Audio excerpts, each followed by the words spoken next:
Saludos y bendiciones. Nuevamente por acá continuamos con esta su materia, lo que es la fe, un estilo de vida. Vamos a la clase número 8, página número 27. El depositar la fe en una verdad trascendental o circunstancial. Vamos a ver este tópico. Hay una gran diferencia entre una verdad trascendental y una verdad circunstancial. Vamos a definir la circunstancial para diferenciar una de la otra. La verdad circunstancial es aquella que se dio bajo una circunstancia, en un caso específico, en una área determinada, para cumplir un propósito. Dicha verdad está adherida y ajustada a los designios de Dios y a la voluntad determinante de Dios para ese momento específico. Muchos personajes del Antiguo Testamento se movieron en obediencia en esta verdad, pero dichas verdades no nos sirven para movernos a nosotros en fe en este tiempo, a menos que Dios en sus designios haga de esta verdad circunstancial una trascendencia y pase a ser circunstancial para nosotros y las podamos tomar en fe. Voy a dar ejemplos bíblicos de lo antes escrito. Dios le dio o le dijo a Moisés que todo lugar que pisare la planta de su pie será de él. Esta es una verdad circunstancial que encierra una promesa, pero que fue dada única y exclusivamente a Moisés. Esto a más nadie le sirve, a menos que Dios en su designio y en su voluntad decida hacer de esta verdad circunstancial una trascendencia y nos sirva para tomarla en fe, que fue el caso de Josué. La verdad que Dios le dijo a Moisés bajo una circunstancia se la dio a Josué en las mismas circunstancias. Estudiemos el caso, hermano, para que no estemos por ahí metiendo nuestros pies en los carros ajenos, en las fincas ajenas, y pare usted de contar. Y tampoco pisando a las muchachas solteras por ahí. Después disculpe, era jugando. No, era que me tropecé. Ahora, yo con los solteros, ¿no? Y los viudos por ahí, ¿no? Ajá. Dios le dijo a Moisés, ¿qué fue lo que le dijo Dios a Moisés? Que todo lugar que pisare la planta de sus pies sería de él. La planta de sus pies sería de él. El texto bíblico está ¿dónde? Deuteronomio 11:24. Todo lugar que pisare, específico, la planta de vuestro pie será vuestro. Oído, vuestro. No dijo vuestros. Desde el desierto, aquí hay límites también, hasta el Líbano. Desde el río Éufrates hasta el mar occidental. Será vuestro territorio, que es el territorio que ellos están peleando y luchando ahorita. Que no es gran cosa tampoco, porque si mal no recuerdo, son más de 20.000 kilómetros, mientras que los árabes tienen 14 millones de kilómetros y están peleando por este piecito de tierra. Y no habitan todos los 14 millones de kilómetros que tienen. Ahora, el detalle está que Dios le dio una palabra específica y determinante a un hombre llamado Moisés. Eso es una verdad circunstancial, no trascendental. Es decir, no trasciende a usted ni trasciende a mí. Por lo tanto, yo no puedo agarrar este texto y meterme en la finca de Torres, o meterme en la finca de Ramona, o meterme en la finca de Petronila, a caminar y a hablar supuestamente en fe, sacando a relucir este texto bíblico porque no tiene nada que ver. Al menos que Dios me diga Octaviano Torres. Y yo, Señor, Octaviano Torres, así como le dije a Moisés y luego a Josué, ahora te lo digo a ti. Camina sobre la finca de Ramón y declárala para ti porque te la voy a entregar.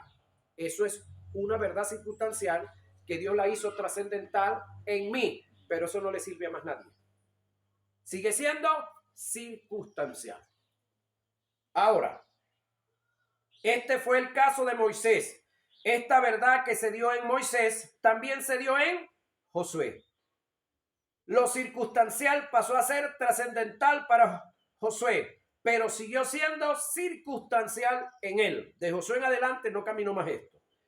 Aconteció después de la muerte de Moisés, siervo de Jehová, que Jehová habló a Josué, hijo de Nun, servidor de Moisés, diciendo: mi siervo Moisés ha muerto. Ahora, pues, levántate y pasa este Jordán, tú y todo este pueblo, a la tierra que yo les doy a los hijos de Israel. Yo os la he entregado. ¿Cómo? Yo os he entregado. Ya va, pero la tenemos en nuestras manos, Jehová. No. Pero Dios habla en fe. Una cosa es yo os he entregado y otra cosa es vayan y tómenla. Que del dicho al hecho hay mucho trecho. Como lo había dicho Moisés: todo lugar que pisare la planta de vuestros pies. Es decir, las mismas normas, los mismos preceptos, los mismos límites. Dios no pudo con Moisés alcanzar lo que había dicho, pero cuando Dios se propone algo, señoras y señores, y lo quiere hacer contigo, y tú te le rajas, tú te acobardas, tú cometes alguna falta, Dios tiene que levantar a otro, porque su propósito Dios lo lleva a cabo, contigo y sin ti. Amén o ayayay, cualquiera de las dos es bueno. Sin embargo, yo quiero que lo haga conmigo. Por eso tenemos que echar para adelante, ¿verdad que sí? Ok. Ahora, esta verdad que en Moisés era circunstancial, se la dice a Josué, pero siguió siendo circunstancial. Esto no pasó a otro líder dentro de la nación de Israel. Y de paso, esta verdad se cumplió en Josué.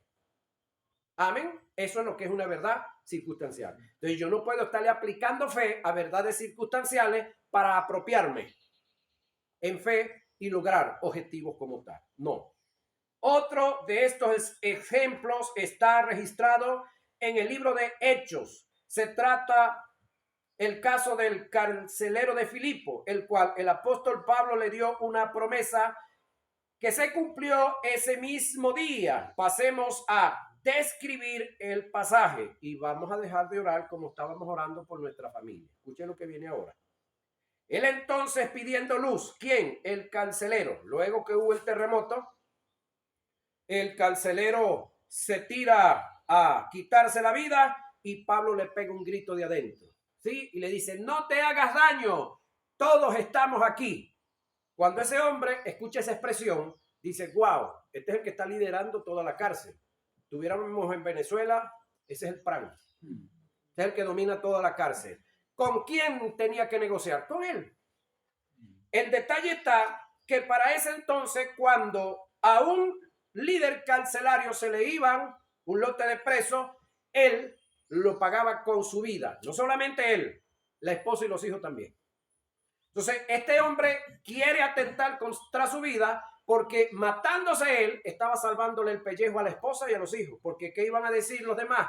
Lo mataron para darse a la fuga. Entonces no tiene nada que ver con el caso. La esposa y los hijos quedan a salvo, quedan perdonados. Ahora, él entonces pidiendo luz se precipitó adentro y temblando se postró a los pies de Pablo y Silas. Y sacándolos les dijo: señores, ¿qué debo hacer para ser salvo? ¿De qué salvación está hablando? ¿De la salvación del espíritu del alma? No. Ellos dijeron: cree en el Señor Jesucristo y serás salvo tú y tu casa. Pero aquí no estamos hablando de la salvación del espíritu del alma de ellos. Ya les voy a explicar por qué. Y le hablaron la palabra, es decir, lo evangelizaron. Tú evangelizas primero y después hay salvación. O primero hay salvación y después evangelizamos. ¿Cómo es que hacemos la cosa? ¿Sí? Le hablaron la palabra del Señor a él y a todos los que estaban en su casa. Quiere decir, entonces tenés que ampliar la mente, tenés que entender. Yo no sé si alguno de ustedes ha estado detenido alguna vez o por lo mínimo fue al cuartel. Yo llegué a estar con Cristo, estuve 3 días. En la noche, 8 de la noche, antesito, 7 de la noche, nos cuentan a todos, al patio todo el mundo, nos cuentan. Hay 20, listo, a dormir todo el mundo, tempranito. En la mañana los vuelven a contar otra vez para ver si alguno en la noche se voló. En este caso, los presos pasa lo mismo. Hay un terremoto, las puertas de las cárceles se abrieron todas. Este hombre quiere atentar contra su vida. Pablo le dice que no se matara, que todos estaban ahí.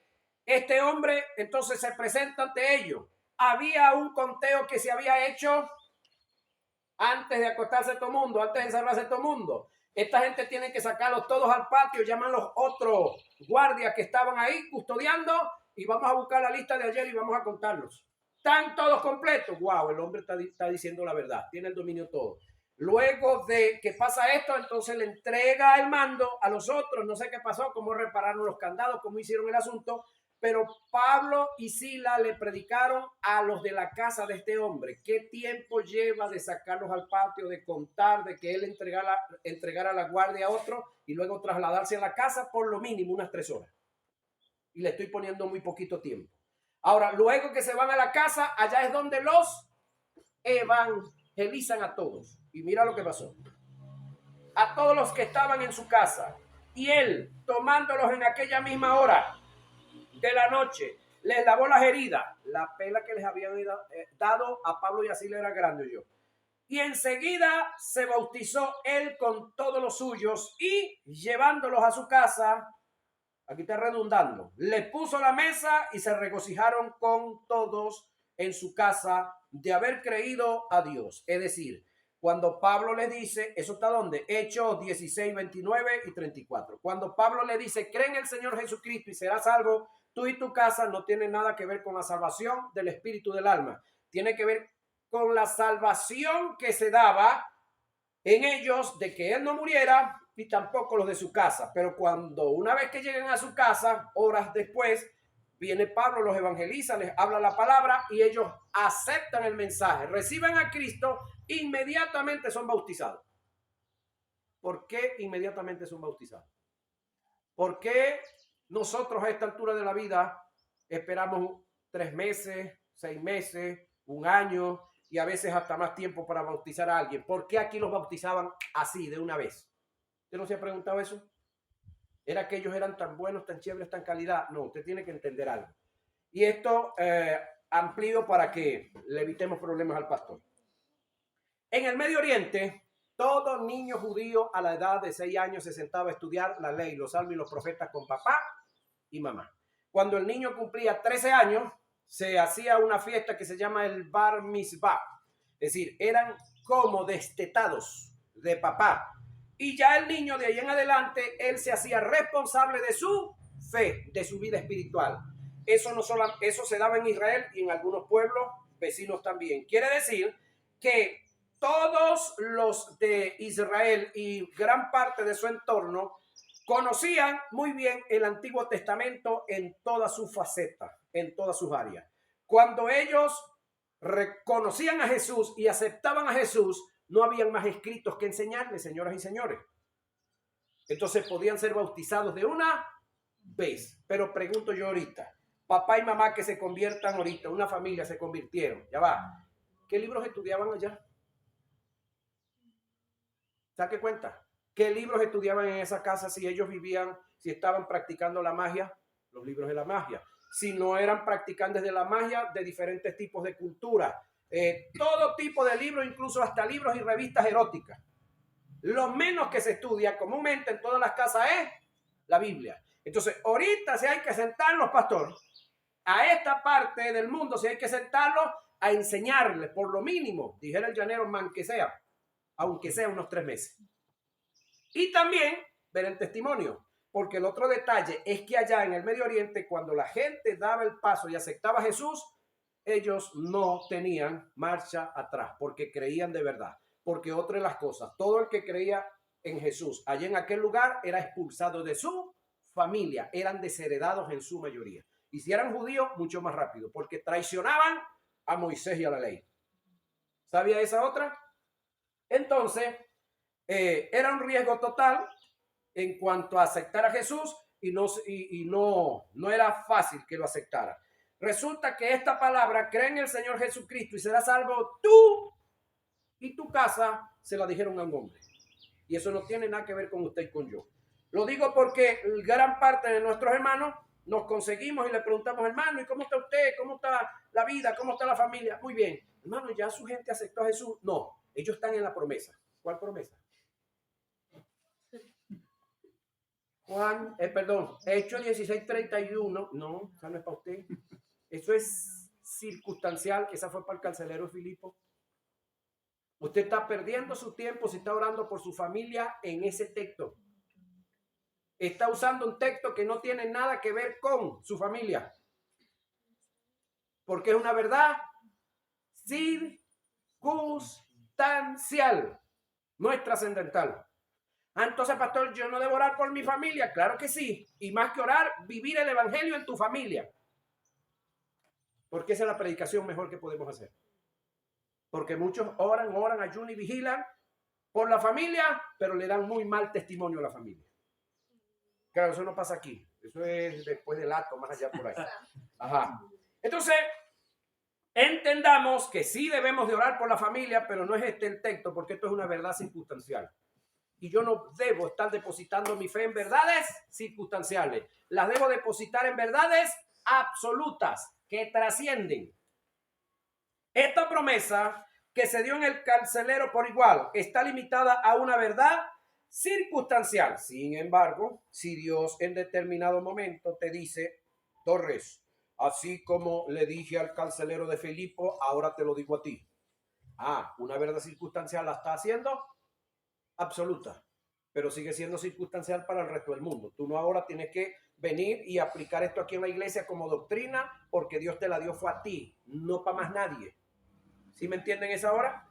Hay verdades circunstanciales que Dios las puede hacer trascendencia en un individuo, pero siguen siendo circunstanciales. No armemos de ahí una doctrina y nos pongamos a ayunar, a orar y a vigilar.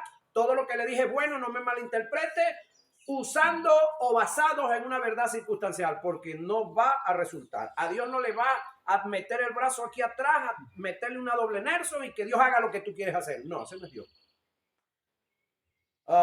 Circunstancial que no trasciende a nosotros. Por lo tanto, no debemos apropiarnos de ella en fe, a menos que Dios en sus designios decida transferirnos esa verdad y de esa forma la podamos tomar en fe. ¿Qué produce la fe en el creyente? Esto pareciera así como una concha de mango, ¿verdad? Ya es tiempo de mango, yo. ¿Qué produce la fe en el creyente? Ya va. Si es creyente, ya tiene fe. Si es creyente, ya tiene fe. Ahora, la fe es producida en los incrédulos, en los no creyentes. Lo primero que hay que dejar en claro es que la fe como fruto, como don espiritual o para salvación, en sustancia y naturaleza es la misma. Perdón. Quiere decir que hay una sola fe, señoras y señores. No hay tres feces, no hay dos feces, no, hay una sola fe. Y la fe no tiene niveles, así como la masculinidad en los hombres es absoluta, completa, la fe también. Que hay algunos hombres que se tiran de, ¿cómo se llama la otra? Que ponen las manos así, las doblan así, ya es otro problema, pero él no fue creado así. ¿Sí? Él no fue creado así. Él no fue concebido así. Que se le perdió la cédula, contigo el número, es otro problema. Ahora, la fe es una sola. No hay dos feces, no hay tres feces, una sola. Sin embargo, en sustancia y naturaleza es la misma, pero en operaciones es diferente. La fe es una sola, pero en la de lo que es la fe como fruto y como don, pero en operaciones es diferente. Una cosa es tratar la fe como fruto del Espíritu, producto del nuevo nacimiento. Otra es verla como manifestación del Espíritu en el don espiritual en un momento determinado, y otra es verla como aquella que produce la predicación del Evangelio en los incrédulos. A continuación voy a dar información acertada, con bases bíblicas para responder a la interrogante ¿qué produce la fe en el creyente? Muchos han alegado que la fe es producto de la palabra, tomando como base lo dicho por el apóstol Pablo en Romanos 10:17. Si analizamos bien el pasaje tomando en cuenta, oiga, la hilación del pensamiento, nos podemos dar por entendido que el apóstol no viene haciendo referencia a la fe del creyente, sino a la fe que produce la palabra del evangelio a quienes se les predica. Analicemos el texto. Vamos a analizar, vamos a hacer hilación de pensamiento, señoras y señores. Porque de la justicia que es por la ley, un tipo de justicia, señoras y señores, Moisés escribe así: el hombre que haga estas cosas vivirá por ellas. Eso es en cuanto a la justicia de ¿qué? Que es por la ley, la del Antiguo Testamento, la del sacerdocio de Aarón. El que haga estas cosas vivirá por ellas. ¿Se recuerdan la discusión del rico y el padre Abraham? Padre Abraham, te ruego que envíes a Lázaro allá arriba para que le anuncie a mis hermanos que tengo allá 5 para que no vengan a este lugar. La respuesta del padre Abraham, ¿cuál es? A Moisés y a los profetas tiene. Óiganlo. ¿Sí? A Moisés y a los profetas. Ya va, los profetas y Moisés estaban vivos. No. Entonces, de esa ley que dijo Moisés, está escrito: el hombre que haga estas cosas vivirá por ella. Pero vamos a otra justicia. La justicia que es por fe, que es otra, dice así. Pero voy otra vez aquí, ya va, déjeme que aquí se prendió una luz. Porque de la justicia que es por la ley, Moisés escribe así en su tiempo: el hombre que haga estas cosas vivirá por ella en su tiempo. Pero la justicia que es por la fe, y le añado, bajo el sacerdocio de Cristo Jesús, por la fe, dice así, dice presente: no digas en tu corazón, ¿quién subirá al cielo? Esto es para traer abajo a Cristo. ¿Por qué? Porque ya vino, señoras y señores. Estamos hablando del libro de Romanos. ¿O quién descenderá al abismo? Esto es para hacer subir a Cristo de entre los muertos. Ya eso pasó, ya eso lo hizo el Espíritu Santo. Amén. Mas, ¿qué dice acerca de ti? Está la palabra en tu boca y en tu corazón. Esta es la palabra de fe que predicamos. Que si confesamos con tu boca, con tu boca, que Jesús es el Señor, y creyeres en tu corazón que Dios le levantó de los muertos, serás salvo. Porque con el corazón se cree para justicia. ¿A quién le estamos predicando aquí? Al inconverso, al no nacido de nuevo. Pero con la boca se confiesa para salvación. Pues la Escritura dice, ahí tiene que ir a buscar usted dónde dice la Escritura, Biblia de estudio: todo aquel que en él creyere no será avergonzado, porque no hay diferencia entre judío y griego, pues el mismo que es Señor de todos es rico para con todos los que le invocan, porque todo aquel que invocar el nombre del Señor será salvo. ¿Cómo pues invocarán? Seguimos el tema. ¿Cómo pues invocarán a aquel en el cual no han creído? ¿Cómo creerán en aquel que no han oído? ¿Y cómo irán sin haber quien les predique? ¿Y cómo predicarán, hablando de los convertidos ya, si no fueran enviados? Como está escrito: cuán hermosos son los pies, oiga lo que viene, párele, los pies de los que anuncian la paz. De los que anuncian la paz. De los que anuncian buenas nuevas. De ellos es que está diciendo, perdón, que los pies son cuán hermosos. No de los que andan repartiendo terremotos, huracanes, pestes, golpes de estado, explosión de volcanes y cuantas cosas más. De los que anuncian la paz, de que hay un Dios que no está irado que con su muerte, la de Jesús, y su resurrección, Dios descargó toda su ira sobre su Hijo para no descargarla sobre más nadie mientras estemos en el periodo de la gracia. Amén. Cuán hermosos son los pies de los que conocen redención, próxima materia, remisión y propiciación. Y por eso entendemos ahora que el Dios que está en el cielo no está irado, no tiene rabia, no tiene rencor contra nadie, porque su corazón no es un basurero donde se guardan este tipo de basura. Ahora, los que saben en qué tiempo estamos, en el tiempo de la gracia. Sin embargo, gracia no es libertinaje. Estamos claritos ahí, ¿verdad, pastor? Gracia no es libertinaje, pero estamos en el tiempo de la gracia, no se puede negar. Ahora, de los que anuncian buenas nuevas, mas no todos obedecieron, ¿qué vamos a hacer? Vamos a un sitio, predicamos, hablamos todas estas verdades, se entregan algunos, los demás quedan alponeados, como se dice por ahí. Ajá.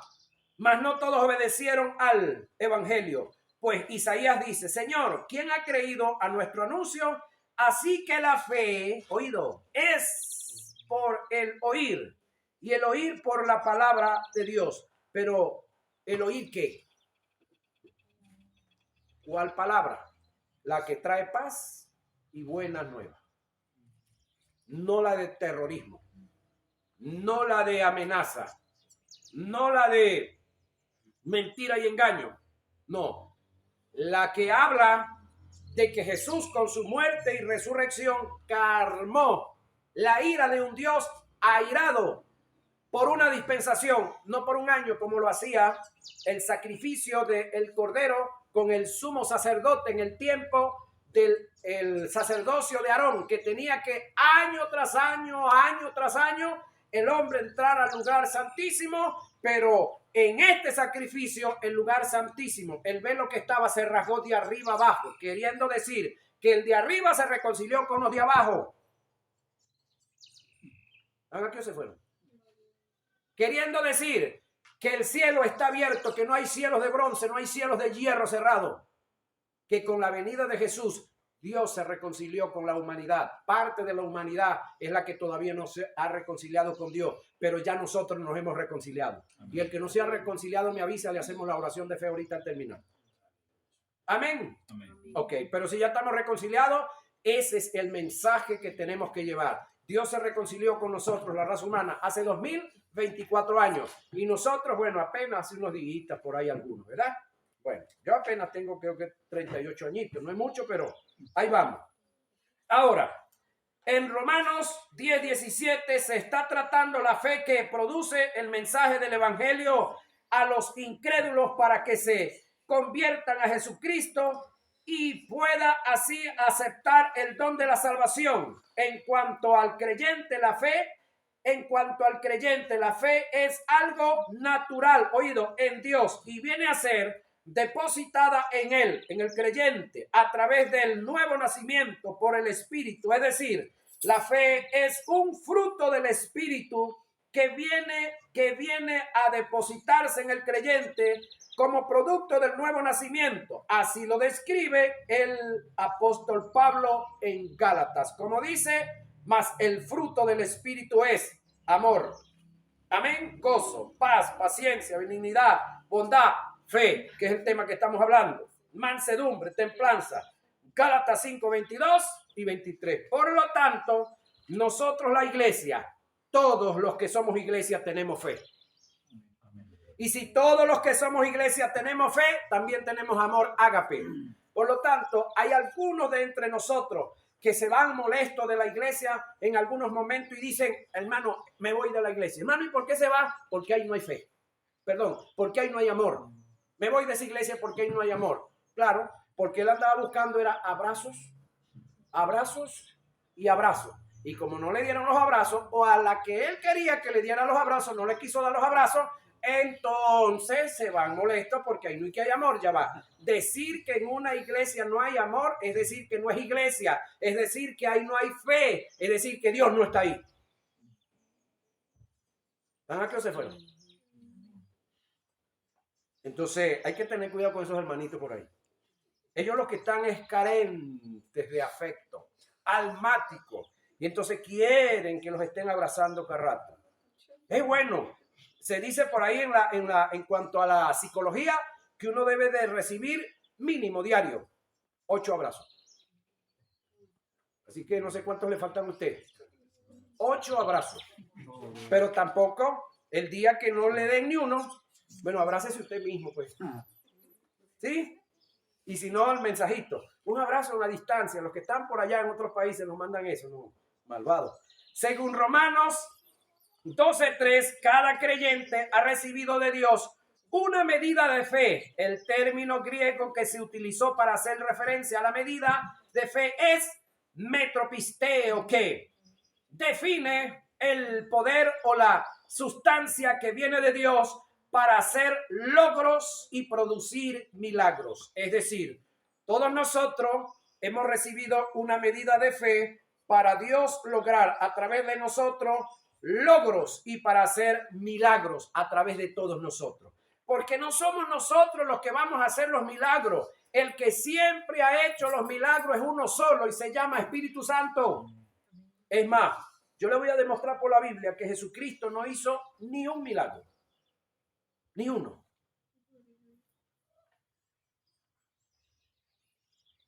Ahora, por otra parte, el término metropisteo, que indica una medida de fe, no tiene nada que ver con porcentaje de fe. Es decir, el hermano Rafael tiene 10 grados de fe, la hermana María tiene 8, el pastor tiene como 15, pero la hermana Ramona tiene 0,001. Eso no existe. Todos tenemos la misma medida de fe. Que no todos tenemos el mismo llamado en cuanto al desarrollo, eso es otra cosa. Que no todos hemos sido diligentes para conocer la palabra, para tener dónde desarrollar la fe, eso es otra cosa. Porque a usted le regalan ahorita un avión. ¿Qué hace usted con un avión? ¿Dónde está el aeropuerto? ¿Cuánto cree usted que le cuesta el mantenimiento, el alquiler, porque no le van a vender el hangar allá? ¿Cuánto cree usted que tiene que pagar diario por el alquiler allá ¿Tiene usted plata para eso? Entonces, ¿de qué le sirve? Un avión para usted no es una bendición. Es una tristeza, una maldición ahorita, en este tiempo. Ahora, si usted fuera un empresario que tiene empresas en Guanare, tiene empresas en Táchira, tiene empresas en Maracaibo y en otro lado, o tiene iglesias por allá, oye, y hay un piloto que tiene, porque si usted no es piloto, nada tampoco le sirve. Y tiene dinero suficiente para cubrir todos los gastos, es una bendición. Ahora, sino con una capacidad, es decir, no hay porcentaje de fe, sino el término tiene que ver con una capacidad absoluta, total y completa que recibe el creyente mediante el nuevo nacimiento por el Espíritu, de modo que todo creyente tiene la fe de Dios absoluta en él, no tiene que pedir fe. Por lo tanto, usted no se levante más en la mañana diciéndole al Señor, Señor, dame fe, por favor, porque Dios te va a decir, hijo, no tengo más que darte. Toda la que tengo te la di. ¿Sí? Pregunto, ¿a usted le dieron media salvación o le dieron la salvación completa? ¿Usted está medio casado o está casado completo? No. Usted tiene media suegra, ¿no? Y tiene una suegra completa. Digo pues, por la gracia que me es dada a cada cual que está entre vosotros, que no tenga más alto concepto de sí del que debe tener. Mira esto. Quiero que analicemos profundamente, como decía aquel candidato, esto. Digo pues, por la gracia que me ha sido dada a cada cual que está entre vosotros, que no tenga más alto concepto de sí del que debe tener. Es decir, todos nosotros, señoras y señores, tenemos que tener el concepto de sí que debemos de tener. No debemos de tener más alto concepto del que tenemos o del que debemos de tener. Si es pecado tener más alto concepto, que sería arrogancia, tener menos concepto de lo que somos, falsa humildad, también es pecado. No sé si me entendieron. Déjeme otra vez. Es decir, si usted como hombre de Dios se cree más que todos los demás, se cree que usted es el intocable, que usted es el único que el diablo no puede perrear, patotear, fregarle la vida, y usted cree que todos los demás son inferiores, ok, eso es un tipo de pecado, eso se llama orgullo, arrogancia, soberbia. Pero si usted se cree que usted es la basura, que usted es el gusano, que usted es el, no sé, el arrastrado, el zarrapastroso, también es otro tipo de pecado. ¿Están aquí o se fueron? Usted tiene que tener el concepto normal, natural de hijo de Dios. Amén. De que es templo y morada del Espíritu Santo. Amén. De que usted es cabeza y no es cola. Amén. Y de que usted es un hijo de Dios en toda la extensión de la palabra. Ahora, no debemos tener más alto concepto ni menos concepto del que debemos tener, sino que piense de sí con cordura, conforme a la medida de fe que Dios repartió a cada uno. Y ya les dije que ninguno tiene más fe ni ninguno tiene menos fe. Eso está en Romanos capítulo 12, verso 3. El caso registrado en Lucas, donde los discípulos le pidieron a Jesús fe, que ya sé que están por ahí algunos bibliólogos hablando de eso, que les aumentara la fe, no se ajusta a nuestro tiempo ni a nuestra posición.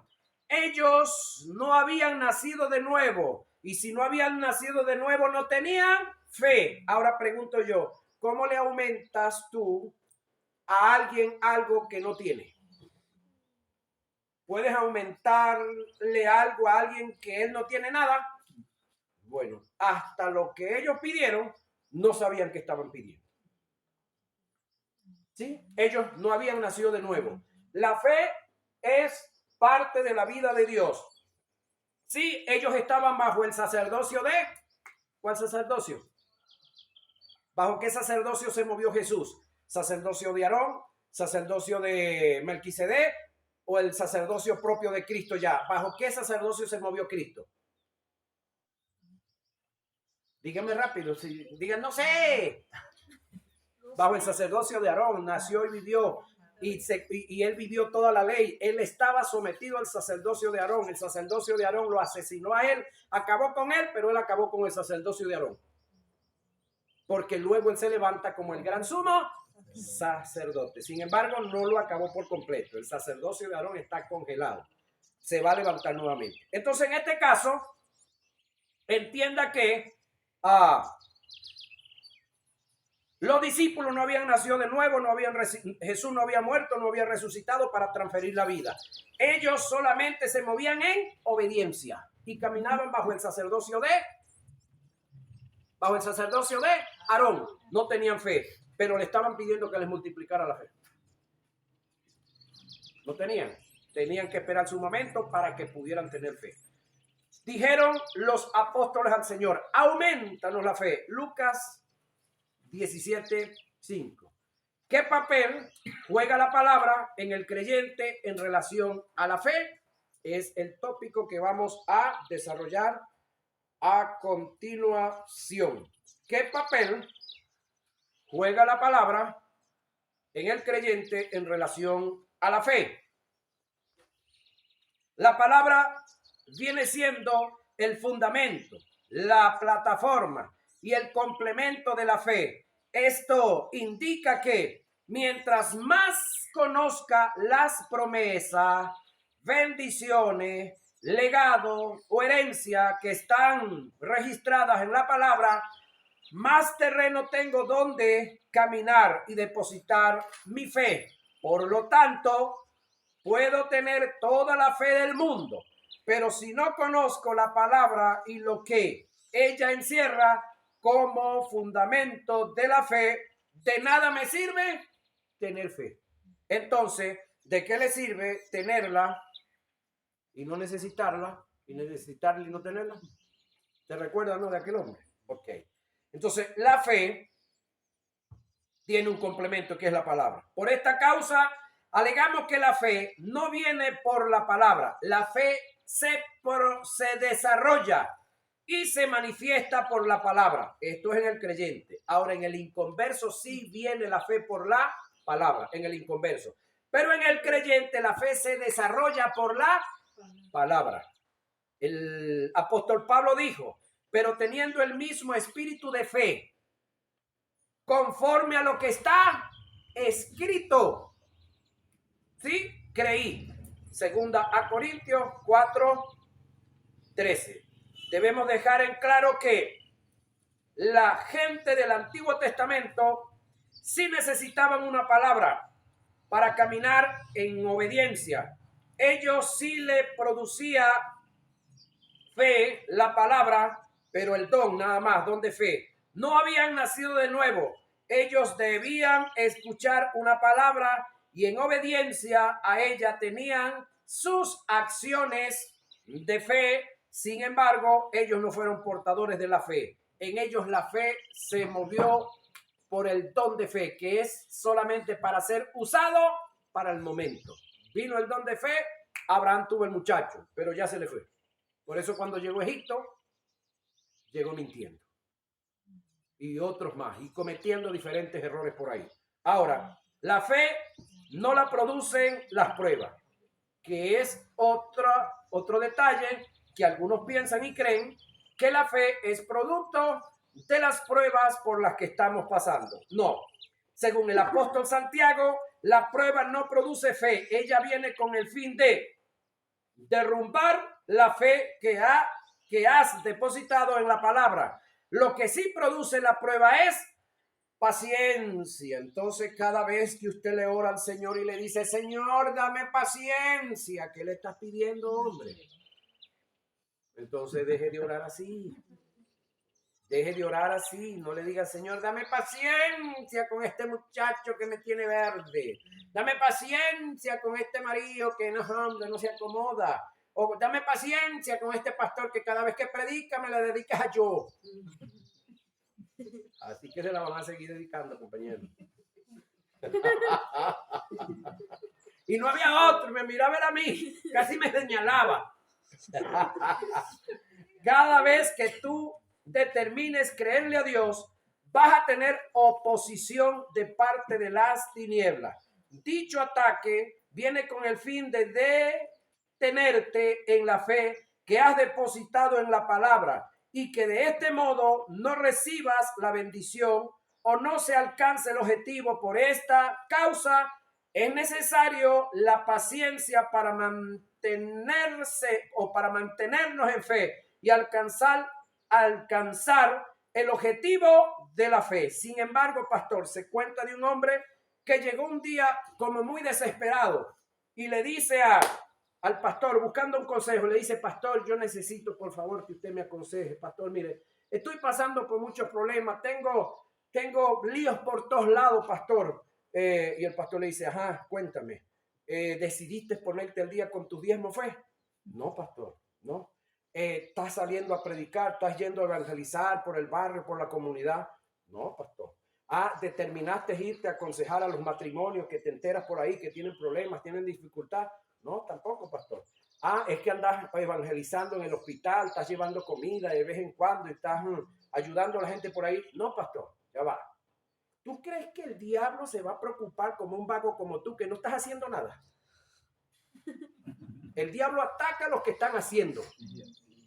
Así que no me venga a decir que no. Yo sé que desde que comenzaron a estudiar, muchos han tenido muchos líos y los van a seguir teniendo. A medida que usted siga dedicado estudiando, usted va a experimentar cosas que nunca había experimentado. Porque el diablo quiere que usted deje de estudiar. Porque él sabe que cada vez que usted estudia y usted conoce, estudio es conocimiento y conocimiento es igual a poder. Y cuando usted se empodera, él sabe que usted no le va a parar tanto a él, porque no tiene mucho que ofrecerle, no tiene mucho que decir. A continuación haremos un estudio etimológico del término paciencia del griego para conocer los valores y las propiedades de la paciencia y la función que tiene como complemento de la fe, pero eso lo vamos a hacer en nuestra próxima hora de clase.